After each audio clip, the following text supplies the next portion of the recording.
ervaring is dat je contact moet blijven houden met de overheid. Want dit moet je zelf doen als ombudsman, maar je kunt het niet alleen doen. Dus je hebt de medewerking nodig van de ministers, van de ambtenaren en je hebt de steun nodig van het parlement. Dus goed contact is ontzettend belangrijk voor de effectiviteit van de ombudsman.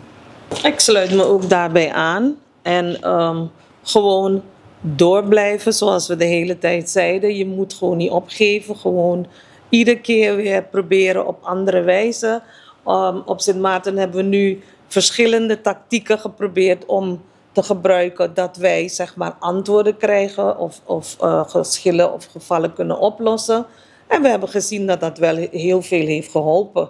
Dus je moet gewoon constant andere methodes proberen om toch de overheid ertoe te brengen om oplossingen te brengen. Ik zou zeggen, blijf doorgaan, blijf hameren en niet opgeven, dat is het gewoon. En heel veel mensen zeggen van, ja, wat voor zin heeft het om naar de ombudsman toe te gaan?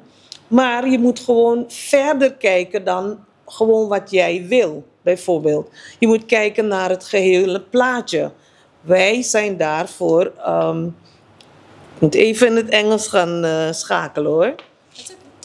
We are there to make sure that propriety is observed. It is not really about what you want, yes?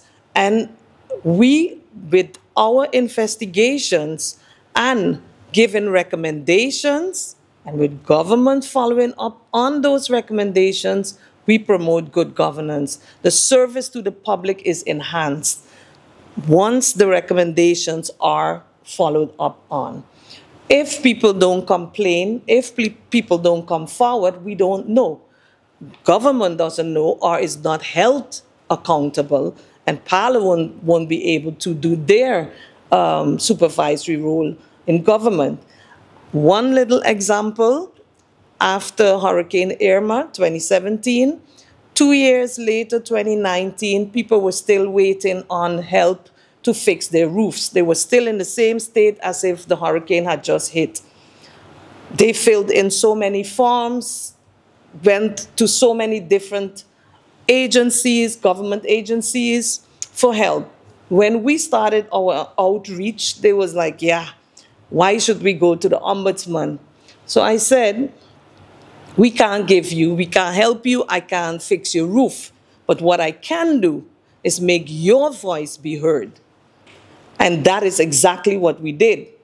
We even went as far as to do a video to allow them to say and to show their condition. And eventually, a couple of years after, government did admit that it took too long, and then we start seeing exactly where the bottlenecks were. So if you don't come forward and you don't allow us to voice your concern, then nothing will happen. Wij zeggen dat niet omdat wij het zelf hebben bedacht, maar er zijn afspraken gemaakt in wetten en in regels over hoe de overheid zich zal gedragen naar zijn burgers. En ombudsmannen doen eigenlijk niks anders dan de overheid daar iedere keer weer aan helpen herinneren dat dat de afspraken zijn en dat dit een manier is om mensen goed te behandelen en behoorlijk te behandelen. En daar geven we adviezen over. Het is niet omdat ik denk dat het zo is. Nee, we hebben het samen zo afgesproken. Wij willen graag dat een overheid goed met zijn burgers omgaat. En dat de burger zich goed gedraagt tegenover de overheid. En dat doen we iedere keer weer. Individueel, grote onderzoeken, naar hurricanes, naar overstromingen. Soms in kleine zaken, maar iedere keer weer zeggen we, ho, ho, ho. We hadden afspraken gemaakt hoe we netjes met elkaar omgaan. Zullen we ons daar ook aan houden? En daarom is het zo belangrijk dat er nu op Aruba iemand is die dat gaat zeggen. Want we vonden het al, maar nu is er ook nog iemand die het zegt en die het publiek maakt. En dat is echt een hele grote vooruitgang.